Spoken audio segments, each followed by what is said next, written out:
Welcome to another video, and as you can see by the title of this one, we're going to do a part 2 on how to become a godlike sniper in Battlefield 5. And so this video is going to cover 10 key pro but also basic tips which are the foundations to build upon to become that godlike sniper. Some of the tips in this video may be repeating some of the things I have mentioned and said about in the previous video. However, I want to go over them again and make a more bulky and in-depth and in-detail video which covers all of them, including a lot of the ones that were in the previous video. So hopefully you can enjoy my explanation of these again, but also enjoy all of the new clips in this video. Lastly, be sure to check out the top comment in the video. I'll pin a comment with all the different timestamps for all the different points, so you can go and find any point you want or get back to it very quick and easy. But without further ado, let's get straight into the first point.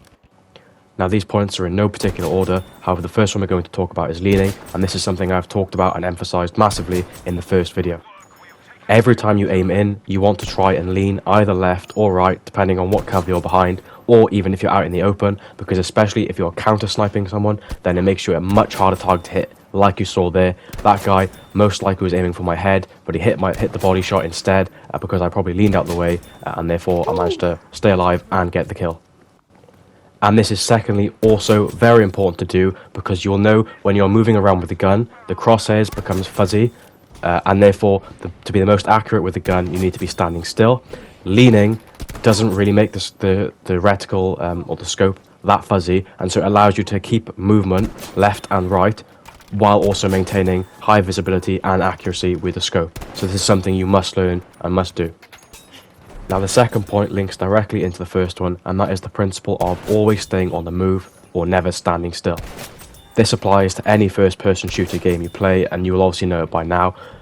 Any moving target is always going to be much harder to hit, but the main thing is, especially in this game, and especially on maps where you come up against a lot of other players playing with snipers, then of course, if you're standing still, you're an easy headshot and an instant one-shot kill. So yes, while you have to stand still to be accurate with a sniper, like I said, you implement the first point in of leaning, you manage to maintain that accuracy while also stay a moving target, but also, in general, try always move left and right, even if you're standing still and when you're scanning around the map to find players. This means that you're not going to get killed by an unsuspected player or a sniper which you haven't yet identified. Now, the third point we're going to cover is cover reloading. Of course, any bolt action sniper in this game has got a low fire rate and a low rounds per minute. Every time you fire a shot off, you've got to pull back the bolt and put it forward to obviously fire off the next shot. And you'll know that with any gun you're using in any FPS game, you're always at your most vulnerable when you are reloading, because you can't fight back against anyone who attacks you while you are reloading. Therefore, you do not want to be standing out in the open every time you have to pull back that bolt. At the very minimum, every time you take a shot, move left or right, keep being a moving target. Second of all, if you get the chance, especially when you're in close quarters against enemies, which you might see throughout this video, every time you fire a shot, straight back behind cover to reload and then pop back out, and that will keep you alive so much longer. Now, the fourth point we're going to cover is probably one of, if not the most important point we're going to cover, and that is centering. And this is essentially where you want to keep the crosshairs always at chest height to where enemies are going to be. If they come around a corner or they're peeking around a corner, you're already going to be aimed in very close to where their head's going to be, if not already aimed onto their head.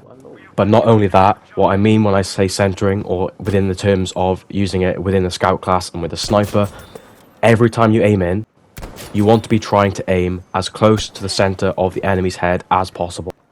We don't want to have any drag scoping at all. Although it may look good and may look nice, this only adds time in the gunfight and to get the kill, because if you aim in and you're far off the enemy's head, you then have to spend the time to drag the scope towards the enemy's head. But also, when you're doing drag scoping, you're also predicting where the scope is going to land and where you're going to fire the shot, and this is going to drop your accuracy a lot, but also add a lot of time in which it takes to obviously identify the enemy, to aim in, get to the sight on their head and fire the trigger and get the kill. You need to be efficient and be quick. If you can aim straight on the enemy's head, and if the enemy hasn't, then you're going to win the gunfight way more often than not. If you're doing too often, aiming too far off the head, and therefore needing to drag scope, the other enemy is going to have more time to get the kill on you. Now, point 5 is simply going to cover one of the gadgets which you get to use. Instead of using grenades, you must go for the throwing knives. We know how good a grenade can be when you have the opportunity on any of the other classes with a fully automatic weapon or even a semi-auto rifle to shoot the grenade and blow it up mid-air to get an instant kill. But of course, using the scout class, using a bot action sniper, it becomes extremely difficult to shoot the grenade mid-air, and therefore it's not a viable option. And if you want to change your secondary to shoot it with a secondary, you're then spending the extra time where you have to change your secondary to even do that, which is obviously a bad waste of time. The biggest weakness when using the scout class, of course, is winning gunfights, or just in general being good at close range and close quarters, because the guns are built for medium to long range. Therefore, using the throwing knives, if you're hiding behind cover and an enemy is pushing you, you can have the throwing knife ready so that when they run around the corner, you can insta-kill them and instantly throw it into them, and you can kill them no matter what gun they are using. Whereas if you're not using the throwing knives and you're just going to use your secondary when an enemy runs around the corner to get you, then you have to start firing bullets, and the chances are the other enemy is going to have a higher time to kill weapon like a ZK, shotgun or Type 2A, and you're going to lose it. The throwing knife gives you the chance and gives you an upgrade in those close quarters departments, which is the main weakness of the scout class and when using a bot action sniper. Now the sixth point is the 1-2 finish. It's one of the most basic things within sniping in most games, but if you just, if an enemy is pushing you, you can quickly, instead of trying to go for the headshot, just land a quick body shot and then also change your pistol and finish them off with 1 to 2 bullets. It's very basic, very simple, but it will win you a lot of gunfights and keep you alive. And this is also important. If an enemy is pushing you, it's also more effective to go for that body shot with a sniper first and then change to your secondary, because if you just change your secondary straight away and go for that pistol kill, you're not going to be able to do as much damage within 2 to 3 bullets as you could do with one sniper shot to the body. So go for that 1-2 finish whenever an enemy pushes you, if possible. Now the seventh point is all about choosing the right secondary. You'll see in every single video I use, I'm always using the Repetier pistol. This is my preferred and most favorite gun. When you're using a sniper, you've got a hard hitting, low fire rate, single shot, primary weapon and sniper.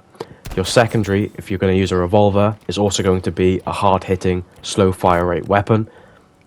And so you've got your same primary and the same secondary effectively. The secondary I always prefer to go with is a semi-auto pistol with a magazine with 8 bullets, which you can fire really quick. So this could be the Colt M1911 or my favourite, the Repetier pistol. You want to go for something with a high fire rate to complement that slow fire rate primary weapon. It's also therefore good not only to fire off a few quick bullets when doing the 1-2 combo and finishing an enemy off, but most of all, that high fire rate, especially of the Repetier pistol, means when enemies engage you in close quarters, which they are definitely going to do, you have the best chance to fire off the most amount of bullets possible in the shortest amount of time, and obviously put the most amount of damage output possible as well in that amount of time, and beat the majority of enemies no matter what gun they're using. Even if they're using ZKs, Type 2As, shotguns, you'll have a better chance of killing them if you're using a Repetier pistol or an M1911, whereas if you use a revolver, then of course if you miss one shot, you're dead because it takes too long to fire off that second and third shot.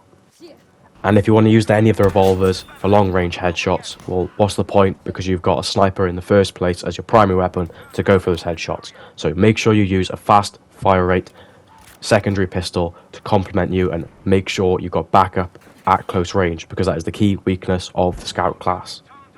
Now the 8th point, and also a very important point, you'll know I say in multiple videos how long range is one of the key skill gaps in this game. Battlefield 5, or Battlefield maps in general, are huge compared to Call of Duty, and to maximise your amount of potential kills, you need to be good at long range. You're using scout class, it's built for long range, and so this is the next point, the 8th point, and that is weapon zeroing, and also using the right gadgets and things available to you in the game. Zeroing the weapon allows you to, of course, account for bullet drop at those longer ranges, and on most snipers you get the 75 meters, 150 meters and 300 meters. Just holding down the triangle if you're on PlayStation on your controller will change the zeroing of your weapon, and you can see it in the bottom right next to your ammo count. Using multiple things such as the ping, which you can generally use on default settings with your R1, can indicate the distance of any object which the enemy you're trying to aim at is near to. You can also use the rangefinder gadget instead of the flare. This is very, very useful for those long range kills. Also, you can generally just look at the flags, the flag icons in the game, and they will also give you an indicator of the distance to a flag, which can give you an idea of how far an enemy is away. If an enemy is 150 meters away, then of course, hold triangle once straight away, and you can aim straight on the head, no bullet drop, and it's often much quicker, much more accurate, and much more reliable than trying to predict bullet drop. Now the second to last point kind of both links into each other, but the 9th point is going to be the hip fire shotgun, as I like to call it. You'll see a lot of times in this video, especially within the first clip, if an enemy pushes you really aggressively and you haven't got time to use your throw knives or your change to your secondary, you can always hip fire with your sniper, because at close range, it often is quite easy to hit one shot on target. So you hit hip fire body shot, it's kind of like a 1-2 combo, and then you go for that melee kill. By hitting that one hip fire, or even just do a quick scope shot, by hitting that one body shot when the enemy is pushing you aggressively, you've done enough damage to them so that from the front of, when the enemy's pushing you, you're actually able to one shot melee kill the enemy from the front, because obviously normally it takes 2 melee hits from the front and 1 melee hit from the back to kill them. So hip fire the gun like a shotgun if an enemy pushes you aggressively, and you can of course get an instant melee kill finish. Now the final and 10th point covers bipod hip fire. This is a pro tip, and you'll see exactly here. Look at this, gets me out of this situation here. And that is simply using the bipod on the gun when you're in close quarters and you haven't got time to aim in, especially with a 6x scope in close quarters and on low sensitivity like I play. It's not very viable. The hip fire, if you use the bipod, you can see the crosshairs get very small and it becomes very easy to hit headshots using the bipod, and this can be very useful if an enemy pushes you aggressively and you haven't got time, again, to change your secondary or use throwing knives. But yeah, that covers the 10 key points in this video. There probably is a few more things, but maybe we'll bring out a third part to that because I love sniping and we have plenty of clips. But hopefully you've enjoyed. Please smash a like, consider subscribing, and I'll see you on the next one.